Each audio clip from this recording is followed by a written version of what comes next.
계속해서 마태복음 강해를 우리가 하고 있습니다. 오늘 5번째 시간인데요. 마태복음 5장 1절에서 마지막 48절 전체를 우리가 보게 되는데요.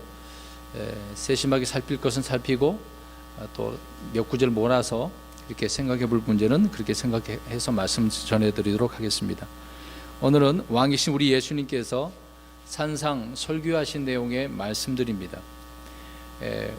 5장부터 7장까지 믿지 않는 사람들에게도 너무나 잘 알려진 산상수훈이라고 일컫는 유명한 산상설교 말씀입니다.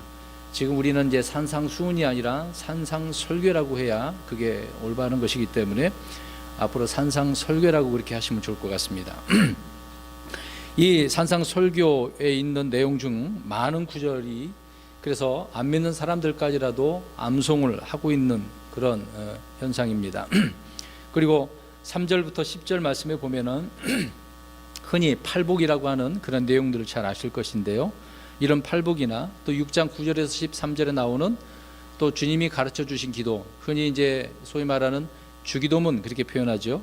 이런 주기도문과 또 마태복음 7장 12절의 황금률 등은 제도권의 교회 내에서 기독교의 핵심으로 자리 잡고 있습니다. 그래서 많이 암송되고 있고 강의하고 있고 또 설교하고 있는 내용 중에 하나죠. 그러나 마태복음이 유대인의 왕으로 오신 그 예수님을 그리고 있다는 그런 사실과 또 마태복음 4장에서 예언된 왕국이 현실로 자리 잡는다는 것을 기억해 보면은 5장에서 7장까지라도 우리가 역시 이 산상설교 역시 왕국의 관점으로 보아야 한다라는 것입니다. 이미 여러 차례 말씀드린 부분이지만 마태복음은 왕으로 오신 예수님 그분이 무엇을 세우려고 하고 있고 어떻게 그 왕국을 세우려고 하고 있으며 또 누가 또 거기에 있어야 되는지를 말씀하고 있는 거죠. 그래서 이 왕국의 관점으로 여기저기 곳곳에 우리가 세심하게 이렇게 살펴보아야 한다는 것입니다. 이 산상설교는 천년왕국의 헌법이라고 말씀드렸던 부분이 있습니다. 이는 곧 다가올 왕국에서 왕이 되실 주님께서 어떤 왕국을 그래서 건설하실 것인가, 그리고 백성들이 어떻게 살아야 하는가에 대해서 아주 자세하게 또 입체적으로 요약을 해서 말씀한 내용이 산상설교인 것입니다. 누가 읽어보아도 이 시대의 산상설교의 가르침에 따라 살 수 있는 사람들이 있겠습니까? 사실상 이 말씀대로 과연 그대로 순종하며 살 수 있겠냐 말이에요. 없다는 것이죠. 그 당시에 이스라엘 백성들이 그렇게 했어야만 하고 또 그들은 왕국을 거절했기 때문에 또 왕이신 예수님을 거절했기 때문에 나중에 천년왕국 때 이것이 이제 그들에게 적용되는 부분이 아니겠습니까?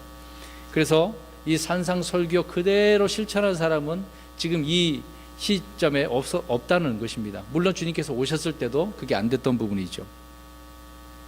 이것은 구약의 율법을 훨씬 능가하는 의의 말씀이기 때문에, 그러니까 율법보다도 더 강해요. 그러니까 산상수훈, 이 설교의 말씀은 율법에 있는 그 말씀을 완화시킨 게 아니라 더 강화시킨 거예요. 겉으로 행위의 문제로 끝나는 게 아니라 마음까지 다루고 있는 문제이기 때문에 더 강한 법의 말씀이다라고 하는 부분입니다. 그래서 이 말씀을 오늘날 교회에 살고 있는 우리에게 어떻게 적용하고 교리적으로는 누구에게 해당하는지를 잘 살펴보아야 하는 부분입니다. 1장에서 잠깐 우리가 요약을 해보면 기억을 더듬기 위해서 말씀드립니다. 왕의 계보가 나오죠. 세대에 대한 부분이 나오는데 그 왕이신 예수님께서 어떻게 탄생했는지 구약 성경으로 분명하게 말씀을 해줬던 것이 있었죠. 또 2장에서 어디서 태어나셨는지 또 그 내용이 성경에 잘 기록되어 있고 동방의 지혜자들을 통해서 입증시키고 있는 그런 내용의 말씀들 또한 살펴보았습니다. 그리고 3장에서 예수님이 오시기 전에 주의 길을 예비한 침례인 요한과 또 아버지 하나님과 성령 하나님께서 증언하시는 그런 내용도 우리가 살펴보았죠. 그리고 이제 드디어 예수 그리스도는 세상에 자신을 이제 왕으로 소개받고 또 왕국 건설이 가까웠다라고 이제 선포하게 되시죠. 그래서 회개하라, 하늘의 왕국이 가까웠다라고 이렇게 선포하셨던 부분입니다. 그리고 4장에서 왕이신 예수님은 남을 다스리기 위해 앞서서 먼저 자기 자신을 철저히 시험을 받아서 하나님의 아들로서 왕국을 받을 자로서 이렇게 검증을 마치신 거죠. 시작하기 전에 이런 시험 받은 것까지 우리 살펴봤습니다. 그리고 주님은 친히 제자들을 부르시고 말씀하고 있는 것처럼 4장 17절에 회개하라, 하늘의 왕국이 가까웠다. 그래서 이렇게 선포하시고 제자들 역시 온 갈릴리 그 주변을 퍼져 나가면서 이적과 표적을 통해서 증거를 보여주지 않습니까? 왕국이 왔다라고 하는 것을 이스라엘 백성들은 꼭 눈으로 봐야 하기 때문에 표적과 기적이 반드시 따랐음을 알 수가 있는 거죠. 그래서 이제 많은 사람들이 지금 모였어요. 도대체 왕국이 왔다고 그러고 선포하고 있으니까 도대체 뭔가 하고 몰려왔단 말입니다. 그래서 오늘 이제 그러한 내용들이 몰려온 무리들에게 주님께서 말씀하고 있는 그런 내용들이죠. 그래서 왕국을 세우기에 앞서서 왕국이 어떤 것인가, 이제 그 성격과 또 왕국의 그 법이 온 백성들에게 선포되어야만 하는 것이죠. 왕도 오셨어요. 백성들도 이제 있어요. 그러면 이제 왕국이 오게 되니까 왕국에 들어가서 법을 알아야 되지 않겠습니까? 그것이 이제 바로 산상설교라고 하는 부분입니다. 그래서 산상설교는 결코 말씀드린 것처럼 이것을 유대인에게 주신 것을 교회에다가 적용을 해서는 안 된다라는 것을 말씀드렸습니다. 사실 보십시오. 지금 예수님께서 오셔서 본격적으로 이제 사역을 시작할 그런 즈음인데 이때는 교회가 있었습니까? 없었습니까? 없었죠. 기독교인이라고 하는 그리스도인이 있었습니까? 없었습니까? 그리스도인이라고 불려지는 것은 사도행전에 가서야 그런 내용의 말씀이 나오죠. 그리고 12사도도 이 당시에 지금 정해져 있습니까? 아닌 상태예요. 그건 나중에 그 이후의 이제 내용이죠. 마태복음 10장에 제자들이 이제 나오고 있는 내용입니다. 산상설교는 영적으로 많은 교훈을 주고 우리가 배워야 할 그런 점이 많지만 교회 시대 문자 그대로 적용할 수 없는 부분도 많이 있습니다. 물론 이것이 우리 그리스도인들에게 영적으로 적용하는 부분은 있습니다. 그 부분에 뒤에서 이제 말씀을 드리도록 할게요. 산상설교의 핵심은 지금까지 율법 아래에서 살아온 그런 유대인들에게 외적인 의, 종교적인 의, 그러니까 그들은 항상 어떻게 해야 됩니까? 몸으로 행해야 돼요. 헌물도 드려야 되고 금식도 해야 되고 몸으로 무언가를 해야 된다 하는 그런 종교적인 의의가 있단 말입니다. 그래서 육신의 그 의의가 그들에게 있었던 거죠. 그러나 산상설교는 주님께서는 그것보다도 하나님의 의, 그리고 내 안에 있는 그 의, 그것이 더 중요하다라고 말씀하고 있는 겁니다. 그래서 아까 말씀드린 것처럼 주님께서는 율법을 더 어떻게 하셨다고요? 완화시킨 게 아니라 강화시켰다는 거죠. 마음까지 그 문제를 해결해야 되기 때문에 이것을 온전히 지키기에는 참 어려운 부분이라는 것을 알 수가 있습니다. 또 여쭤보겠습니다. 산상설교에는 십자가의 내용이 있습니까? 보혈에 대한 내용이 있습니까? 그리고 죄에 대해서 회개하라고 고백하라는 것도 나옵니까? 없어요. 거듭남에 대해서 나옵니까? 그 내용 안 나오죠. 부활에 대해서도 있어요? 산상설교 잘 보면 부활에 대해서 나오지도 않습니다. 반면에 가장 작은 율법 하나라도 행하고 지키라고 말씀하고 있습니다. 조그만 것까지라도 다 지켜야 된다는 얘기죠. 그래야만 하늘의 왕국에 들어간다고 하고 있으니 이거 어떻게 해요? 완벽한 사람이 그 당시에는 없죠. 우리는 성령의 능력으로 갈보리 그 보혈의 힘을 덧입고 많은 의를 행할 수 있지만 아무도 율법을 지키라는 명령을 저와 여러분에게, 그리스도인에게 말하고 있지 않습니다. 우리는 오직 뭐라 그래요? 율법을 지키라고 하는 게 아니라 오직 예수님을 어떻게 하라고? 믿으라고. 그래서 우리는 믿음의 종교라고 흔히 그렇게 표현합니다. 우리는 믿는 거예요. 행하는 것보다 믿어요. 이거 믿으라 그러면 믿으셔야 됩니다. 나를 믿으라 그랬으니 그럼 예수님 잘 믿어야 되겠죠. 믿음에 대해서 굉장히 많이 강조하고 있는 것이 신약 성경이고 또 바울 서신에 그러한 내용들이 많이 기록되어져 있습니다. 자, 이제 한 절씩 우리가 좀 살펴보겠습니다. 1절 2절을 보십시오. 그분께서 무리들을 보시고 산에 올라가 앉으시니 그분의 제자들이 그분께 나오매 그분께서 입을 열어 그들을 가르쳐 이르시되. 자, 왕이신 예수님께서 재림 때 다윗의 왕자에 앉으셔야만 하는 거잖아요. 근데 이 당시에도 그렇게 앉으셔야 되는데 지금 어디에 앉으셨어요? 산에 올라가. 누가 옷을 돗자리 같은 거 깔아줬는지 어쩐지 그건 모르겠습니다만은 아무튼 산에 앉으셨다라고 말씀을 하고 있습니다. 우리 주님께서 물론 다윗의 왕자에 앉으셔야 되겠습니다만은 가르치시기 위해서 지금 무리들을 놓고서 거기에 앉아서 있는 것을 우리가 보게 되었습니다. 자, 그러면 거기에서 무엇을 가르치신 내용이겠습니까? 계속해서 말씀드리는 부분이고 기억을 더듬으셔야 돼요. 산상설교는 무엇에 대해서 가르치고 있는 거예요? 앞으로 왕국에 들어가서 그들이 살아야 할 법, 왕국의 법, 헌법, 그것을 가르치고 있는 내용이죠. 마태복음 5장에서 7장까지 무려 3장에 걸쳐서 주님은 이 산상설교를 말씀을 하고 있는데, 그때 당시 백성들은 전혀 들어보지 못했던 그런 내용들을 듣습니다. 바리새인들, 종교 지도자인 그런 제사장들, 그런 사람들을 통해서 이런 이야기 들어본 적이 없어요. 뭐 왕국이라는 것도 듣도 보지도 못한 그런 사실을 그 당시에 주님을 통해서 듣고 있는 거죠. 또 왕국이 뭐라고 하면서 그 왕국의 법이 뭔가를 듣게 되어지는 것입니다. 왜냐하면 바리새인들은 의라고 하는 것은 외적 행위의 문제라고 그렇게 알고 있었고 그렇게 사람들에게 행하게 했습니다마는, 주님은 마음이 더 중요하다고 가르치셨기 때문에 우리가 알 수가 있는 거죠. 그래서 1절부터 16절까지 그러한 내용을 말하고 있는 겁니다. 그러면 4가지를 잠깐만 간추려서 설명을 드릴게요. 바리새인들은 죄라고 하는 것이 마음의 문제가 아니라 행위의 문제라고 그들은 가르쳤어요. 그러니까 몸으로 뭔가 안 하면 죄란 말이에요. 마음은 생각도 없어요. 마음은 딴 데 있어도 상관없는 거죠. 그러나 주님께서는 금방 말씀드린 것처럼 마음의 문제라고 하셨던 부분이고요. 그것이 이제 마태복음 5장 17절부터 48절까지 말씀하고 있는 겁니다.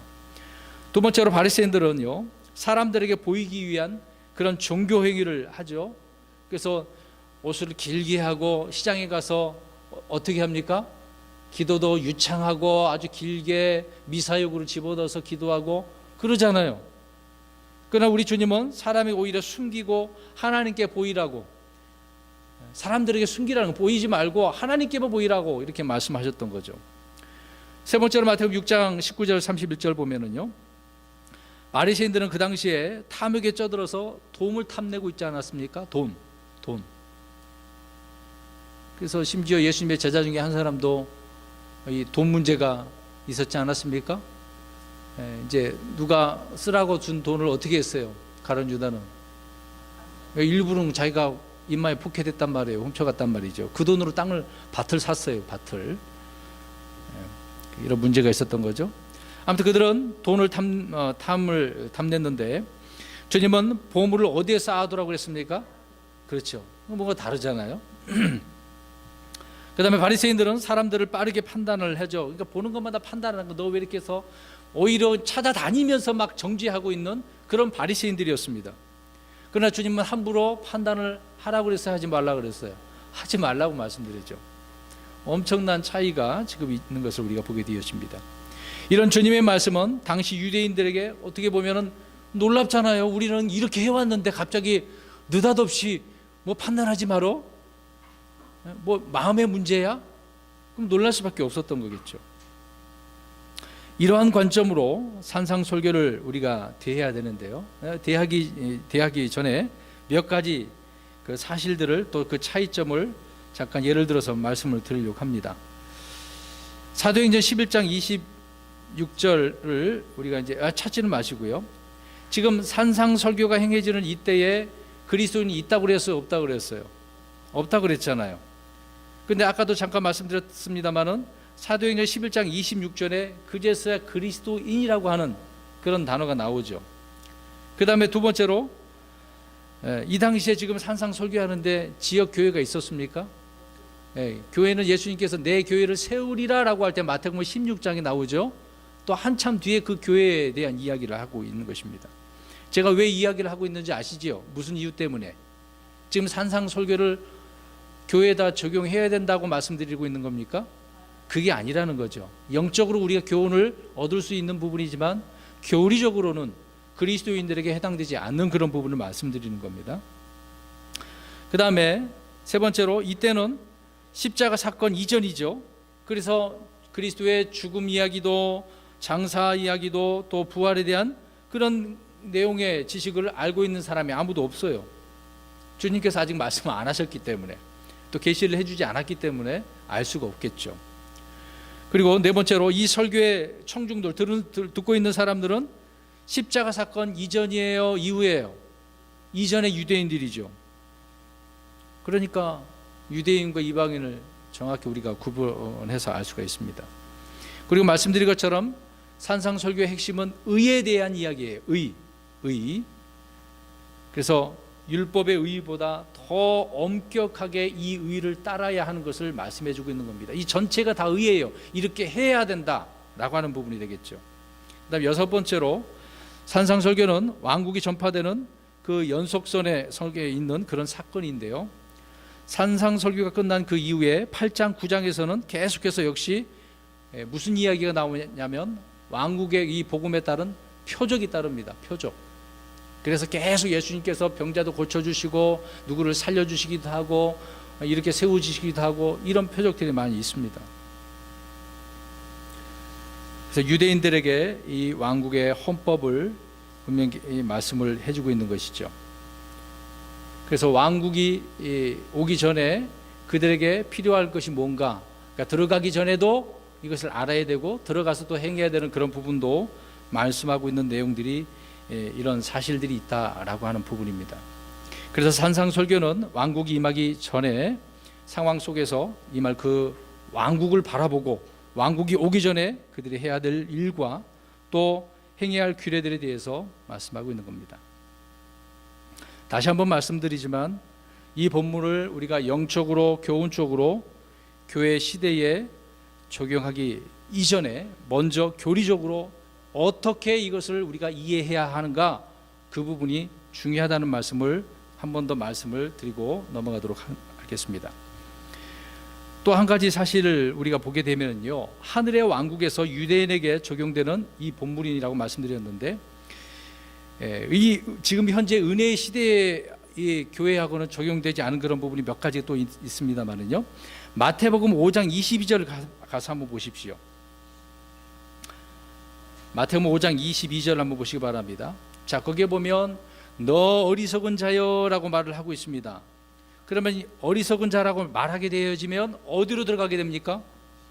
지옥불.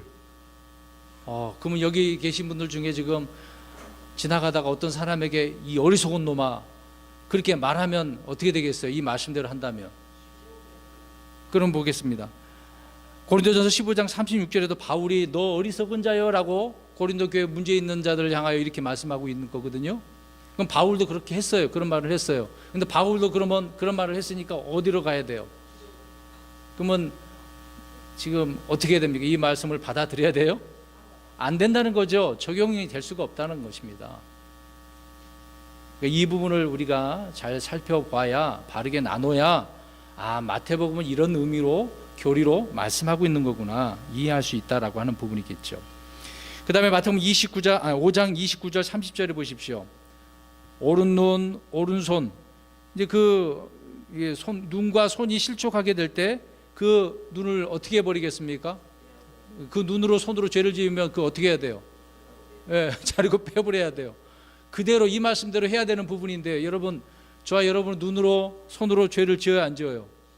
이 육신의 몸을 입고는 아직까지 그렇게 하고 있지 않습니까? 이미 구원 받았을 때 우리 속사람 다 해결됐는데 육신은 아직 안 됐잖아요. 그러면 이 말씀대로 그러면 우리는 손 잘라야 되는데 지금 그렇게 해야 안 해요? 안 하고 있잖아요.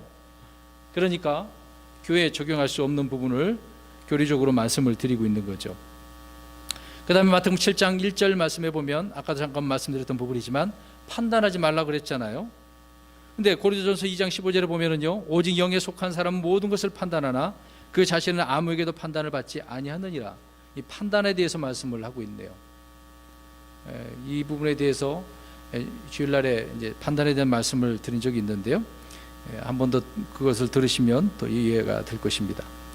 네, 여기 판단하지 말라 그러는데 여기는 좀 판단하는 부분이 있지 않습니까? 그 다음에 마태복음 5장 18절에서 20절의 말씀을 보면은요, 율법의 명령을 지켜야 한다라고 말씀하고 있습니다. 그러나 로마서 3장 21절에 보면은 그러나 이제는 율법 밖에 있는 하나님의 의, 율법 안에 있어요, 밖에 있어요? 밖에 있는 거죠. 이스라엘 백성들은 율법 안에 있어요. 그러나 저와 여러분은 율법 밖에 있단 말입니다. 율법하고는 우리에게 상관은 없는 거죠. 우리는 믿음의 의, 하나님 주님의 그 의로, 전가된 그 의로 살아가고 있는 것이죠. 자, 이런 차이들을 어떻게 이해해야 하는지 이런 부분을 우리가 잘 살펴봐야 되겠죠. 아무튼 1절, 2절은 주님께서 산에 올라가셔서 거기에 많은 무리들을 앉아서 가르치시는 그런 내용이었습니다. 그 다음에 3절부터 12절을 보게 되어지며 이제 본격적으로 팔복에 대한 이야기입니다.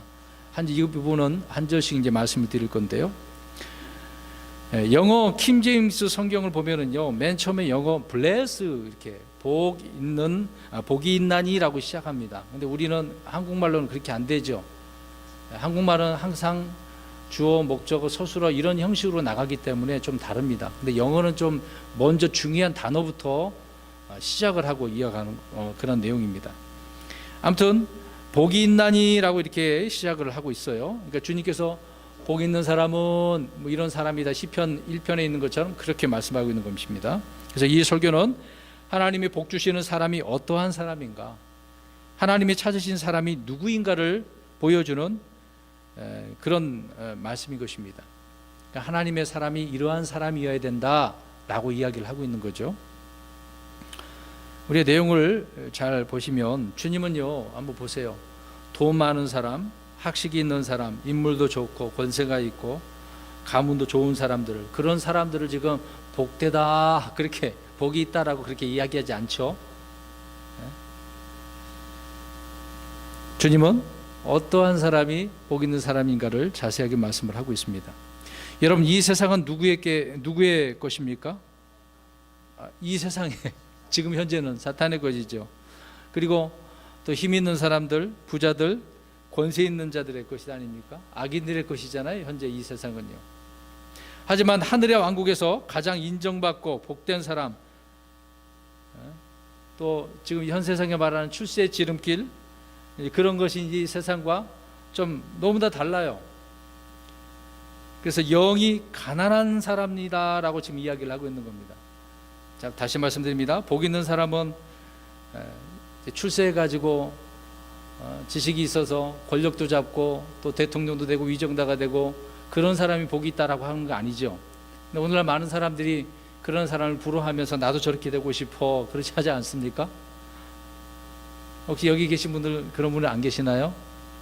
난 저런 사람이 되고 싶어. 우리가 어떤 꿈을 가질 수 있는 부분도 있겠습니다만은 그런 것이 복이 있다, 그런 사람이 그렇게 해버리면 안 된다는 겁니다. 세상 사람 그렇다 할지라도 우리 그리스도인들은 그런 것이 복이 있다라고 해서는 안 된다는 거죠. 우리 주님은 어떠한 사람이 지금 복이 있다라고 이야기합니까? 첫 번째로 영이 가난한 사람. 영이 가난한 사람. 영이 가난하다라고 하는 것은 하나님 앞에 겸손하고 또 마음의 그 상한 영, 통회하는 영을 소유하는 사람을 말하는 겁니다. 네, 그런 내용들을 쭉 이제 설명하고 있는데, 아무튼 3절을 보십시오. 영이 가난한 자들은 복이 있나니 하늘의 왕국이 그들의 것이기 때문이다. 자, 이 내용을 보면 이제 영적인 우리 그리스도인에게 적용한 그런 교훈의 말씀도 드릴 것입니다. 영이 가난하다. 그러면 누가 가난한 거예요? 하나님입니까? 아니면 사람입니까? 사람이잖아요. 그러면 누구에 대한 태도예요? 자기 자신에 대한 태도죠. 나의 태도는, 나 자신에 대한 태도는 영이 어떻게 해야 된다? 가난해야 된다. 그러니까 하늘의 왕국에서는 영이 가난해야 돼요. 주님께서 세우실 그 왕국은, 지상에서 세울 그 왕국은 영이 가난해야 된다. 그 말씀 알고 있는 겁니다. 자, 이런 말씀이 시편에서 많이 강조를 하고 있습니다. 시편 51편 17절에 상한 영, 상하고 통회하는 마음, 이렇게 말씀을 하고 있습니다. 근데 주목할 것은 3절 금방 읽은 것처럼 영이 가난한 자들은 복이 있는데 무엇이 그들의 것이에요? 하늘의 왕국. 자, 이 하늘의 왕국은 눈에 보이는 겁니까? 안 보이는 겁니까? 눈에 보이는 왕국이죠. 신이 물리적으로 세울 그런 왕국을 말하는 겁니다. 여기서 영이 가난한 사람은 셋째 하늘에 있는 낙원을 소유한다, 그런 말이 아니죠. 그것이 아니라 하늘의 왕국, 실제 눈에 보이는 그 왕국에 들어간다, 그 얘기를 하고 있는 겁니다. 자, 이 하늘의 왕국은 그래서 침례 요한도 전했고 예수님도 마태복음 3장 2절, 마태복음 4장 17절에 전파하는 그런 내용들을 우리가 살펴보았었습니다. 또 이사야 61장 1절 2절에도 마찬가지로 마음이 상한 자들을 싸매고 그런 내용들이 마음이 있습니다. 이렇게 주님께서는 구약이나 신약이나 마음이 이렇게 상한 자들을, 영이 가난한 사람들을 이야기해 주고 있네요. 아무튼 이것이 교리적으로 이스라엘 백성들이 하늘의 왕국에서 그렇게 해야 되겠습니다만은 우리 그리스도인들 역시 마찬가지로 우리의 영은 어떻게 해야 됩니까? 가난해야 돼요. 이런 통회하는 마음도 있어야 되고요. 이런 심령을 우리가 영적으로 가지고 있어야 되는 것은 당연할 것입니다. 그 다음에 4절을 보십시오. 애통하는 자들은 복이 있나니 그들이 위로를 받을 것이기 때문이요 라고 말씀하고 있습니다. 왜 애통합니까? 무엇에 대해서 애통할까요? 애통한다라고 할 때 사람들이 애통하는 이유가 뭡니까? 슬퍼서 그런 내용이 아니잖아요. 지금요. 여기서 애통한다라고 할 때 죄에 대해서 애통하는 겁니다. 죄에 대해서. 회개하는 자들은 또 복이 있다. 그런 사람들은 위로를 받는다. 이 말씀을 하고 있는 겁니다. 그러니까 자신의 죄에 대해서 눈물을 흘리고 통곡하며 회개하는 사람들은 주님의 위로를 받을 충분한 근거가 되는 구절이 바로 이 구절이죠. 하지만 죄에 대해서 무감각한 오늘날 그리스도인들은 죄를 마치 가볍게, 우리가 이제 저희 컵에 물이 있습니다만 오늘 날이 더워서 물 굉장히 많이 마셨거든요. 쉽게 물을 마시지 않습니까? 그런 것처럼 죄를 이렇게 쉽게 먹고 마시고 뒹굴고 있는 사실입니다. 뭐 안 믿는 사람들은 말할 필요도 없고요. 그리스도인들 가운데서도 쉽게 이렇게 죄에 대해서 얽매여져 있는 그런 상태를 보게 되죠. 성경을 통해 믿음의 선조들이 이 죄에 대해서 얼마나 울었습니까? 다윗도 그랬잖아요. 에스라서를 보면 에스라가 백성들에게 잘못된 것을 발견하고 죄를 뿌리면서 막 옷을 찢고 통곡하며 막 밤늦게까지 저녁 때까지 그렇게 통곡했다라고 하는 그런 내용이 있습니다. 이렇게 믿음의 손자들은 그렇게 울고 금식하며 회개한 것을 우리가 알 수가 있죠. 시편 34편 18절 보면은 주께서는 상한 마음을 가진 자들에게 가까이 계시며 통회하는 영을 가진 자들을 구원하시는도다. 그 마음 상태가 이런 통회하는, 애통해하는 그런 상태가 있어야 된다라고 하는 부분입니다. 물론 저와 여러분 예수 그리스도를 믿고 나서 모든 죄들이 용서받았어요. 과거나 현재나 미래 다 용서받았습니다. 그러나 우리가 육신이 아직 구속받지 않았기 때문에 육신적으로는 죄를 지어요. 근데 이 육신적으로 우리가 죄를 짓고 빨리 회개를 안 하면 그리스도 심판석 앞에서 보상을 못 받으니까 빨리 회개하고 거룩한 몸을 가지고 주님을 섬기고 살라라고 이야기하고 있는 거죠. 그러니까 이런 부분이 있어서 우리는 우리 자신의 이 문제를 통해야 하는, 애통하는 그런 부분이 영적 교훈으로 우리는 생각해 볼 수가 있겠죠. 여러분, 이 세상의 슬픔은 사막에 이르게 하죠. 주님을 향해 이렇게 슬퍼하는 것은 그래서 회개에 이르게 하는 부분이 아니겠습니까? 그래서 바울도 고린도후서 7장 8절에 10절에 보면은 하나님의 뜻대로 하는 그 집은 회개를 이루어, 그렇게 그러한 말씀이 있습니다. 정말 우리가 죄에 대해서 근심 걱정하는데 혹시 죄를 지을까봐 욥처럼 죄를 지으면 하나님 앞에 또 헌물을 드리는 그런 욥의 삶이 아니었습니까? 저 여러분도 이 죄를 지으면 내가 상속을 잃어버리고 보상을 받지 못하니까 또 주님에게 책망도 받을 부분이 있으니까 그런 걸 생각을 하고 근심해야 되는 거 아니겠습니까? 그런 부분에 있어서 우리는 이런 애통하는 마음, 곧 이 4절 말씀은 죄에 대한 태도예요. 아까 3절은 무엇에 대한 태도였습니까? 자기 자신에 대한 태도. 지금 애통하는 자들은 무엇에 대한 태도를 가져야 된다? 죄에 대해서. 저와 여러분 살면서 이런 죄 문제가 있다고 한다면 이 태도를 올바르게 가져야 돼요. 만약 죄를 졌어요. 그럼 어떻게 됩니까? 오늘 말씀처럼 애통하며 회개해야 되겠죠. 베드로도 역시 자신의 죄에 대해서 애통함을 가졌기 때문에 주로부터 용서를 받은 그런 부분이 있었죠. 그러나 가룟 유다는 어떻습니까? 잘못을 했어요. 죄를 졌어요. 근데 회개했어요? 안 했어요? 가룟 유다는 회개 안 했어요. 왜 죽었어요? 자살을 했는데 뭐 때문에 그랬습니까? 잘못 해결했는데 회개하고 자살한 건가요? 아니에요. 그냥 후회는 했어요. 가룟 유다는 회개는 안 했습니다. 그 다음에 5절 말씀 보겠습니다. 온유한 자들은 복이 있나니 그들이 땅을 상속받을 것이기 때문이요. 자, 온유한 자들은 복이 있다고 말씀하고 있습니다. 자, 이 부분은요, 이 구절은 다른 사람들을 향해서 나의 태도가 어떻게 해야 되는가, 그 얘기를 하는 것입니다. 자, 내가 온유한 거잖아요. 다른 사람에게 이 온유함을 보여줘야 되는 건 아니겠습니까? 근데 교만해봐요. 다른 사람이 어떻게 보겠습니까? 자, 온유한 자들은 누구에게 보이는 것이기 때문에 다른 사람들을 향한 나의 태도다, 이제 그를 우리가 생각해 볼 수 있겠죠. 자, 이 말씀은 시편 37편 11절 말씀을 인용하고 있는 내용의 말씀입니다. 거기에 내용이 보면 온유함은 우리 주님의 성품이라는 것을 알 수가 있어요. 온유함은 연약함이 아니죠. 온유하다 그러니까 아유 너는 배알도 없냐, 이 어리석은 놈이야, 이런 소리 들을 수도 있어요. 그런 소리 들으면 우리가 연약하다? 그런 의미가 아니죠. 온유함은 하나님께 받은 성품을 사람들에게 보이는 행위예요. 우리 주님께서 말씀하셨습니다. 나는 온유하다. 그래서 누구에게 배우라 그랬습니까? 내게 배우라 라고 말씀하고 있죠. 나는 온유하고 겸손하니 내게 배우라, 그렇게 말씀하셨지 않습니까? 그래서 이 온유함을 가지고 사람들에게 보여줘야 되죠. 그러니까 주님이 이 당시에 온유하지 않으면 어떻게 다가갈 수 있었겠습니까? 계시록 1장에 보면 예수님의 모습에 대해서 나오죠. 눈이 어떻대요? 불꽃 같다고 나오잖아요. 그 발된 이제 노술 말하는 것은 심판을 이야기하고 있는 겁니다. 그러니까 하늘에 올라가신 예수님은 심판하려고 지금 기다리고 있잖아요. 얼마나 무섭겠습니까? 그러나 초림 이 땅에 오신 예수님은 온유하신 분이에요. 그분이 너무도 온유하니까 다가갈 수가 있고, 사도 요한처럼 예수님이 항상 어때요? 자기 몸을 기대잖아요. 온유하니까 그렇게 할 수가 있었던 거죠. 디도서 3장 2절을 보면 아무도 비방하지 말며 말다툼하는 자가 되지 말며 오직 부드러우며 모든 사람에게 온전히 온유함을 보이게 하라. 바울 사도는 디도에게 지금 부드러움을, 온유를 사람들에게 어떻게 하라고 이야기합니까? 보이게 하라, 명령을 했어요. 저 여러분은 그러면 사람들에게 이 온유함을 지금 보이고 있습니까? 안 하면 안 되는데요.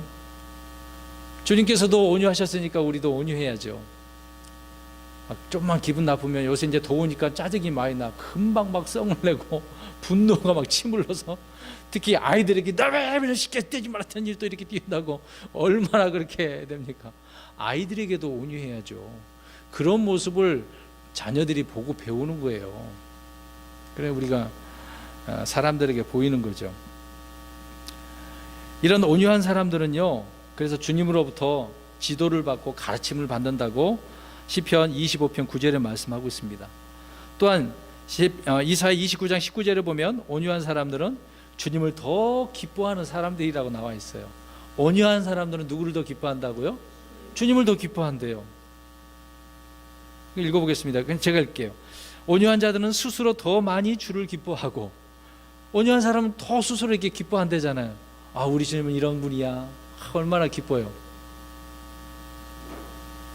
그러나 우리가 인류 역사상 보면은 이렇게 온유한 자가 땅을 상속으로 받은 그런 예가 있을까요? 주님께 이렇게 말씀하셨어요. 지금까지 그런 자가 있었겠습니까? 없는 거죠. 하늘의 왕국에서 이런 사람이 이걸 받는다 라고 말씀을 하고 있는 것입니다. 그러나 우리 그리스도인들은 이 땅에 소유권이 있어요, 없어요? 땅을 상속으로 받습니까, 안 받습니까? 안 받아요. 우리는 받을 수가 없어요. 이 땅은 유대인들에게 주어진 약속입니다. 우리는 하늘에 있는, 처소들에 있는 영적인 복이에요. 영적인 거예요. 영적인 거, 눈에 안 보이는 거.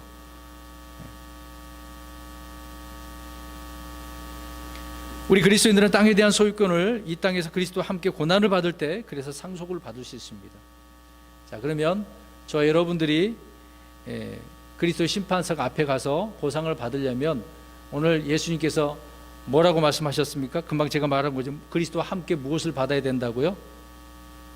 대답을 안 하시네요. 이건 안 하고 싶으신가 봐. 이건 안 하고 그냥 보상 받으려고 하시려고 그러시는 거예요? 그러면 안 되죠. 분명히 말씀이 고난을 받아야 상속을 받는다라고 말씀을 하고 있는 겁니다. 오늘날 많은 그리스도인들이 힘들어하는 것을 싫어해요. 여러분, 살아가는 삶에 있어서 우리가 그리스도를 믿는 그런 믿음에 있어서 이런 어려움을 당할 수가 있거든요. 그런 고난을 우리가 잘 이겨내야 앞으로 주님 앞에 가서 보상을 잘 받을 수 있게 되어진다는 것이죠. 다시 말씀드립니다. 상속은 보상으로 주어지는 거예요. 보상으로. 근데 구원은 어떻습니까? 선물이에요. 선물. 공짜잖아요. 근데 보상은 저와 여러분들이 어떻게 해야 되는 것입니까? 네, 내가 고난받고 행위로서 선한 열매를 맺어야죠. 네. 그렇게 해야 되는 것이죠. 아무튼 5절 말씀은 다른 사람들을 향한 우리 저와 여러분들의 자세가 태도가 되어지는 것입니다. 물론 교리적으로 유대인들이 하늘의 왕국에 들어가서 이렇게 온유한 자들이 다 돼야 돼요. 그러니까 잘 보세요. 하늘의 왕국 그러면 지금 현재 세상을 생각하면서 그렇게 보면 안 되는 거예요. 지금 이 산상 설교 중에 지금 팔복 이야기를 몇 가지 말씀드리고 있는데 이러한 상태가 돼야 된다는 이야기입니다. 이러한 태도가. 이해되셨죠? 그러니까 이게 지금 우리 입장에서 생각해 보면 쉬워요, 어려워요? 어려워요. 그러니까 더 엄격한 거예요. 하늘의 왕국은 정말 엄격한 왕국이란 말입니다. 놀라운 거죠. 그 다음 6절 가서 보겠습니다. 의에 줄이고 목마른 자들은 복이 있나니 그들이 배부를 것이기 때문이요. 의에 줄이라고 이제 의에 대해서 말씀을 하고 있네요. 줄이고 목말라야 된다고 말씀을 하고 있습니다. 자, 그러면 의에 줄이고 목마른다. 그럼 저와 여러분이 누구를 향해서 우리 성도들 아닐까요? 하나님과의 관계잖아요. 자, 이 부분은 무슨 태도냐면 하나님을 향한 태도예요. 그러면 교리적으로 하늘의 왕국에서 유대인들이 하나님을 향해서 무엇에 줄여져 있어야 돼요? 의. 그래서 지금 계속해서 앞에서 이야기했잖아요. 산상설경은 하나님의 뭐다? 의에 대한 핵심이 그거예요. 그러니까 하늘의 왕국은 오직 의예요. 의. 하나님께 세우신 대로 다 행해야 돼요. 그러니까 이 의를 가지고 저들이 살아야 되는 거겠죠. 자, 예수 그리스도는 하나님의 의다라고 로마서 10장, 요한복음 4장, 마태복음 6장 33절에 언급을 하고 있습니다. 구원받지 못한 사람이든 또 구원받은 사람이든 간에 예수 그리스도를 찾고 구하고 믿는 자들은 하나님의 은혜와 성령으로 충분히 이것이 채워줄 수가 있어요. 믿지 않는 유대인들이 진정으로 의에 줄이고 목말라 있다고 한다면 그들은 예수 그리스도를 메시아로 영접하고 그래서 이제 충만해질 수가 있는 사실이 되겠죠. 그들은 그렇게 했어야만 하는 것입니다.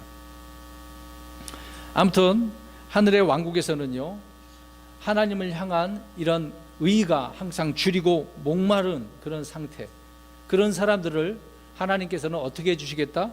배가 부르게 해주시겠다. 이 배가 부른다는 육신적으로 배가 부른다는 이야기입니까? 아니죠. 물론 육신적으로 그들이 천일왕국에 들어가서 살겠습니다만은 육신적으로 배부르는 게 아니죠. 그들의 마음 상태. 지금 설교는 행위에 대한 이야기가 아니고 무엇에 대한 이야기라고 그랬어요? 마음. 내 안에 있는 의. 지금 이 얘기를 하고 있다고 설명을 계속해서 드리고 있는 겁니다. 이해되셨죠? 7절 말씀 보겠습니다. 긍휼을 베푸는 자들은 복이 있나니 그들이 긍휼을 얻을 것이기 때문이요. 자, 여기서 이제 긍휼 이야기 나오니까 오늘날 사람들이 무엇을 합니까? 어려운 사람 도우기 위해서 가난한 사람 도와주고 봉사하고 장애인 그런 협회 그런 데 가서 도와주고 그러잖아요.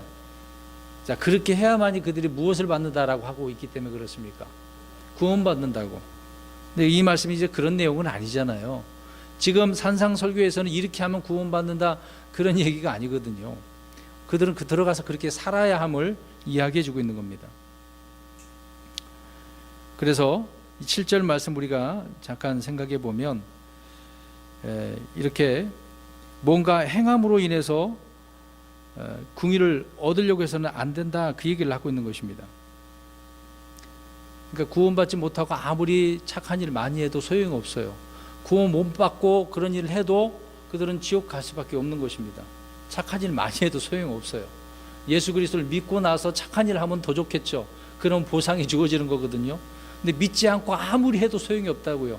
이 세상에서 사람들에게 인정받고 이름을 높여줄 수 있을 거예요. 그러나 주님께서는 아무것도 아니란 말입니다. 구원 못 받은 사람들은 소용없는 거예요.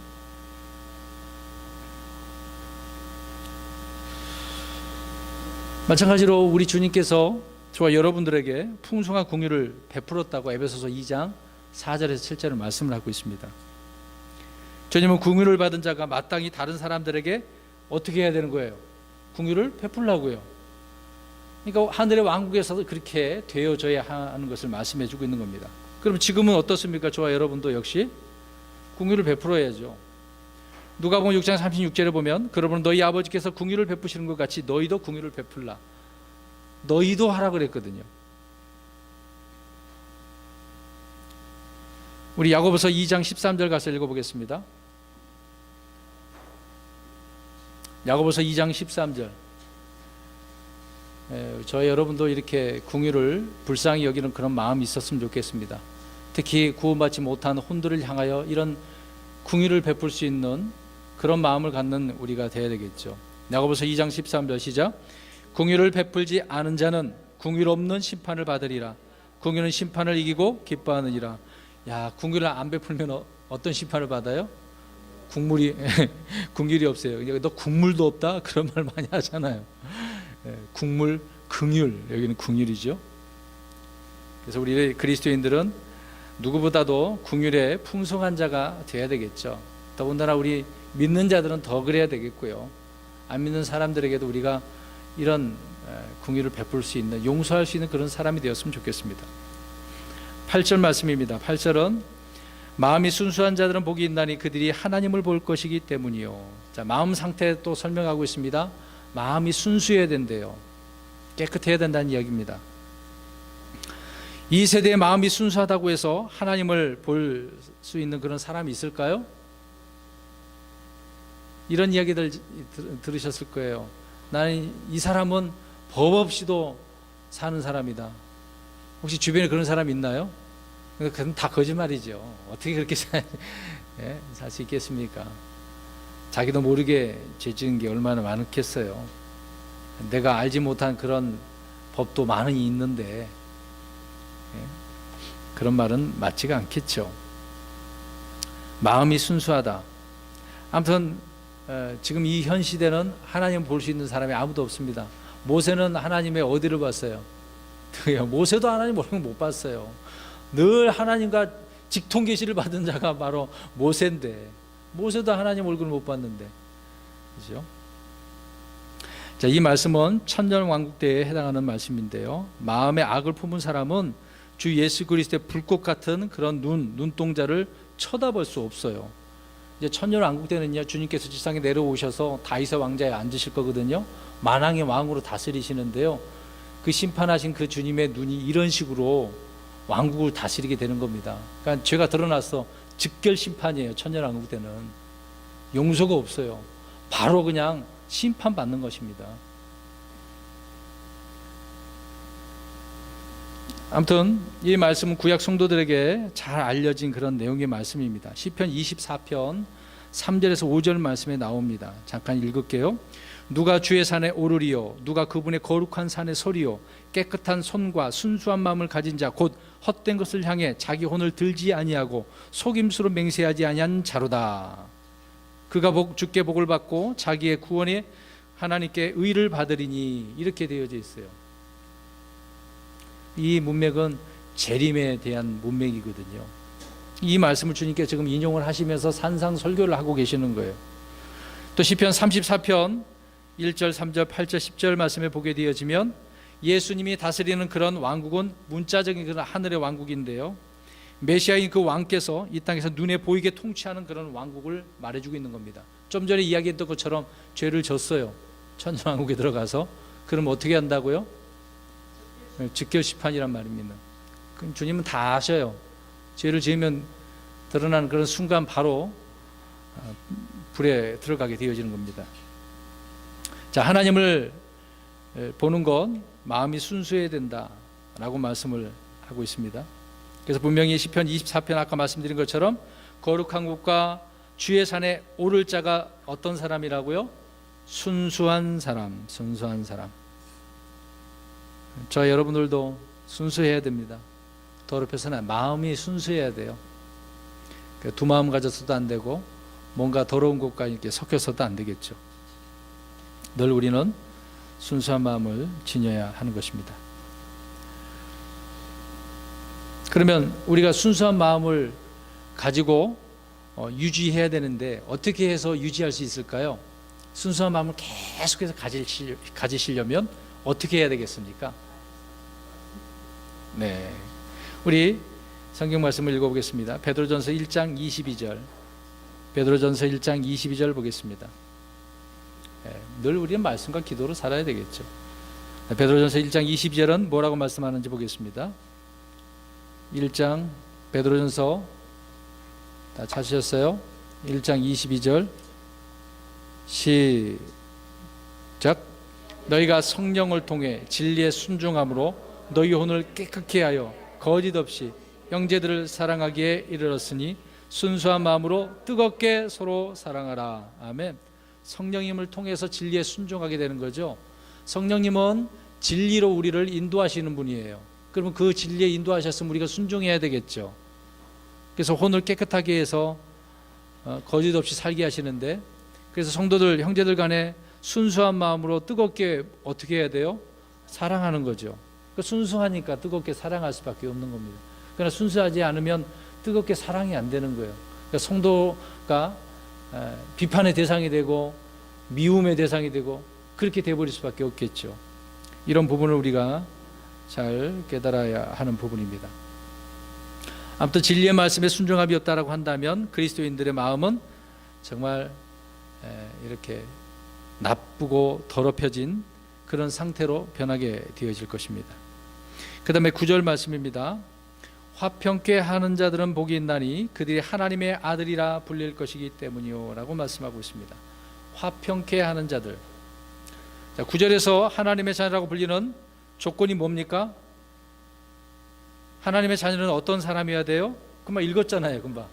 그렇죠. 화평. 하나님의 아이들이라 불릴 것이라고 했잖아요. 그러면 이제 하나님의 왕국, 하늘의 왕국에서 유대인들이 들어가서요, 하나님의 자녀라고 아이들이라고 불리게 될 것인데, 그들은 거기 들어가서 무엇을 해야 된다? 화평케 해야 된다. 그 얘기를 하고 있는 겁니다. 근데 우리 그리스도인들은 어떻습니까? 우리는 예수 그리스도를 영접했기 때문에 거듭났죠.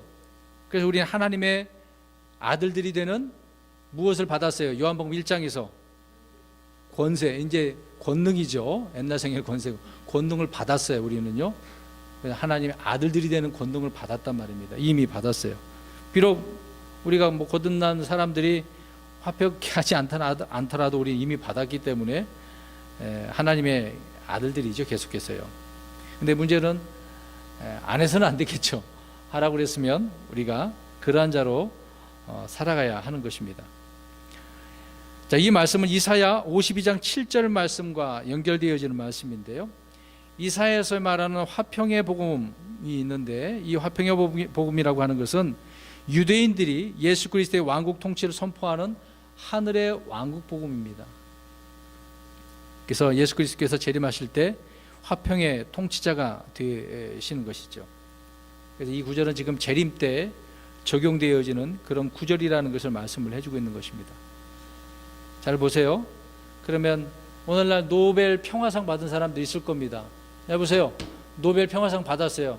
그 사람이 지금 화평케 하는 사람처럼 사람이 생각하면 하나님의 자녀가 되는 겁니까? 그 얘기는 아니죠. 그거 아무 상관이 없어요. 아무 상관이 없습니다. 지금 사람들은 하나님과 원수지간이잖아요. 그 원수지간을 해결하려면 누구를 믿어야 돼요? 예수님 믿어야죠. 예수님이 화목케 하는 사람이 하는 분이기 때문에 하나님과 우리를 화평케 하신 분이잖아요. 그렇죠?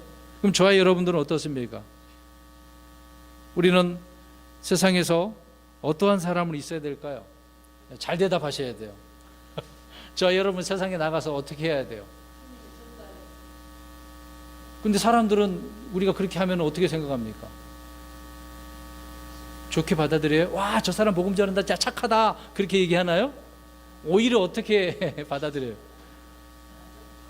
왜, 막 분란을 일으키는 사람으로 보는 거잖아요. 소동을 일으키는 것이고, 뭐 예전에 그 부분 영어로 뭐 설명드렸던 부분이지만 트러블 메이커, 화평케 하는 사람 영어로 뭐죠? 피스 메이커.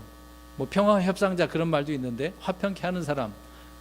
우린 그런 사람이 돼야 되는 거겠죠. 세상에 나가서. 근데 잘 대답하셔야 돼요. 오히려 세상 사람들 입장에서 볼 때는 뭐야 이 사람 이렇게 보게 될 겁니다. 주님께서 이 땅에 오셨을 때 화평케 하려고 오신 건 아니죠. 오히려 분란을 일으키셨습니다. 그러니까 태어날 때부터 그러지 않았습니까? 헤롯하고 또 온 예루살렘 사람들이 일어났죠. 소동이 벌어져서 소란이 일어나지 않았습니까? 주님께서 지금 사역을 하는데도 불구하고 유대인들이 계속해서 어떻게 다닙니까? 쫓아다니면서 주님을 핍박하죠. 도대체 어떻게 사람인데 하나님의 아들이라고 그러고 하나님이라고 그러고 신성모독한다고 그런 말들을 유대인들이 하지 않았습니까? 제자들 역시도 마찬가지였고 사도 바울 역시 사도행전에 보니까 오히려 소란을 일으키는 그런 사람이었습니다. 우리 그리스도인들은 세상에 못 박힌 사람들이죠. 세상을 못 박은 사람들이고 우리는 이 세상의 화평을 평화를 위해서 일하는 사람들이 아닙니다. 이거 잘 들으셔야 됩니다. 우리는 평화를 위해서 일하는 사람이 아니에요. 물론 인간관계 속에서 내가 안전하게 건강하게 그렇게 살기 위해서 우리 하나님 앞에 기도하라고 하는 그런 내용은 있지만 우리가 가가지고 세상을 내가 열심히 일을 해서 평화를 이루겠다 그런 일은 없다라고 하는 부분입니다. 왜 그럴까요? 주님이 오시기 전까지는 평화가 있어요, 없어요? 없기 때문에 그렇습니다. 주님께서 이 땅에 내려오셔야만이 평화가 그때야 오기 때문에 그렇습니다. 그러기 전까지는 안 돼요. 우리는 그래도 인간적인 사회를 살면서 이렇게 화평을 이루어야 된다라고 생각을 하니까 그렇게 하는 거죠.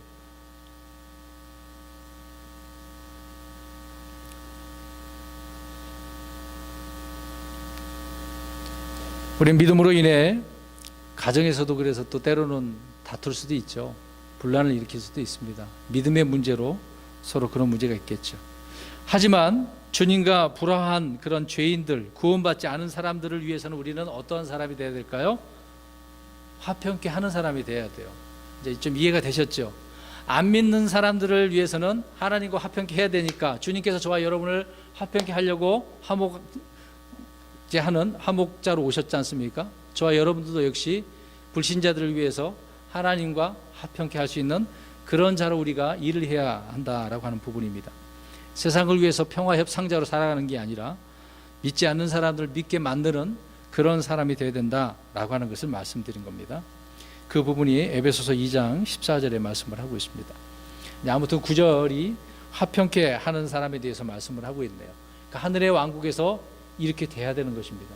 그러니까 얼마나 좋겠어요, 여러분. 물론 우리의 목표는 천년왕국이 아니지만 유대인들과 또 다른 민족이 들어가서 천년왕국 들어갔단 말이죠. 근데 이런 분위기라고 생각을 해봐요. 얼마나 좋겠어요. 근데 지금 현재 이렇게 될 수 있습니까? 안 되잖아요. 지금 여기 안에서도 지금 분란이 있을 수 있는데 될 수 없는 거죠.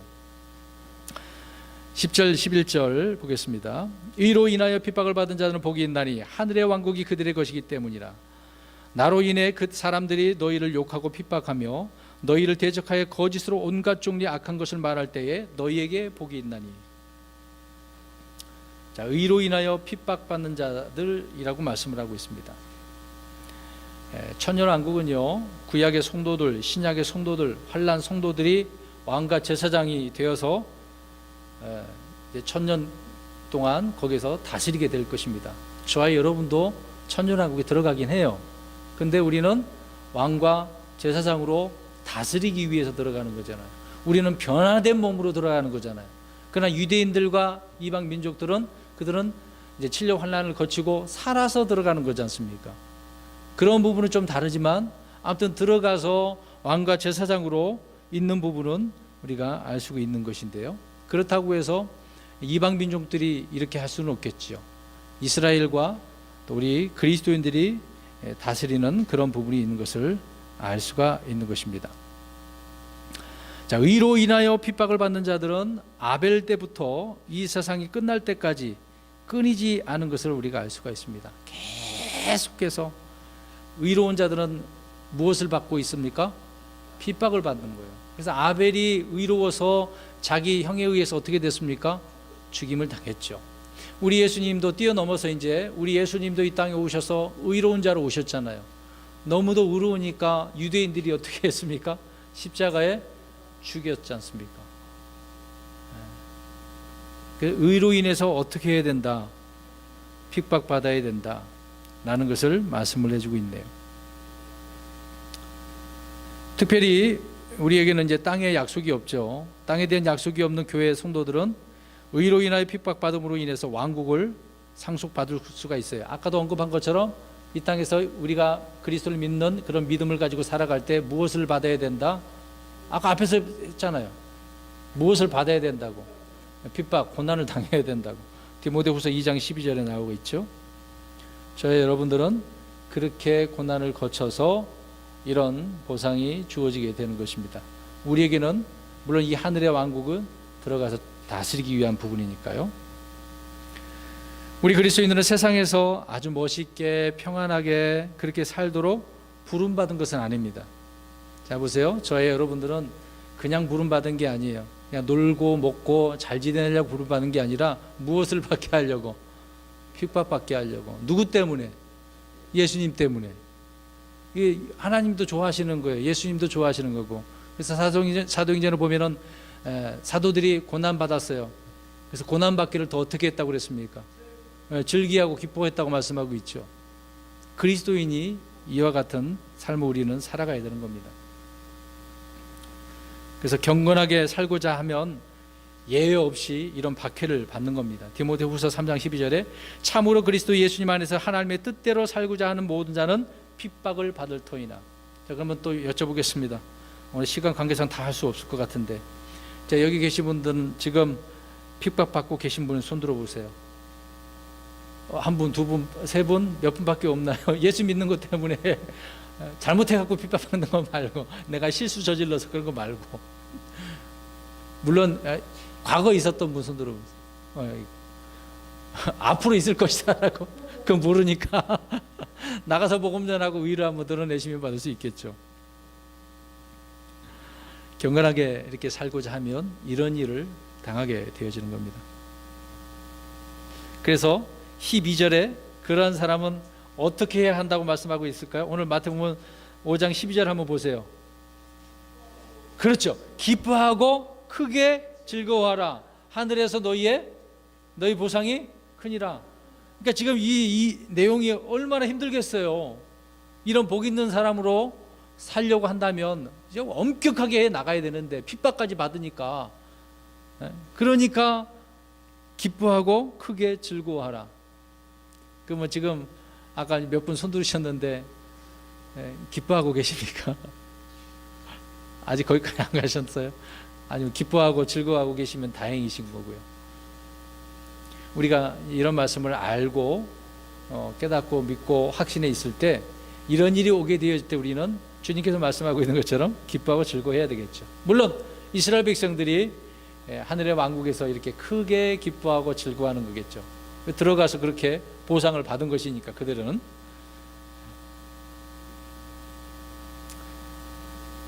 아무튼 12절에 그렇게 말씀하고 있습니다. 자, 여기까지 이제 팔복에 대한 말씀을 좀 정리를 하면, 팔복 설교는요, 많은 교회에서 지금 이제 설교하고 있고 강조되고 있고 암송도 하고 있지 않습니까? 자, 그렇다고 해서 지금 교리적으로는 하늘의 왕국에서 적용될 그런 내용의 말씀들입니다. 물론 그 전과 그 들어가서 이렇게 해야 되는 부분이지만, 이것이 아무리 교리적으로 그렇다고 해서 우리 그리스도인이니까 나는 상관없어, 그래 버리면 안 되겠죠.